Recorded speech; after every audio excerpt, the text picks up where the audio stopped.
Hi guys, welcome to How to Maximize. In this video, I will show you how to create a Steam account on mobile. In order to start the process, open your Google Chrome. Here, search for Steam. Now tap on Steam. As the new page will appear on your screen, tap on Menu. Now tap on Login. Then scroll down and tap on Join Steam. Here, enter your email address. Then confirm your email address.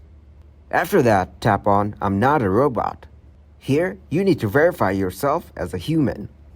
Then tap on Verify. Again, repeat the same process. Now accept the terms and privacy policy. Then tap on Continue. Wait for it to verify your email. After that, open the email which they have sent you. Here, tap on Verify my email address. Now go back to the account creation page. First, enter your Steam account name. Then, enter your password. After that, enter your confirmed password. Then, tap on Done.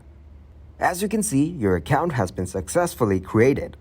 Thanks for watching, and please leave a like, subscribe, and share.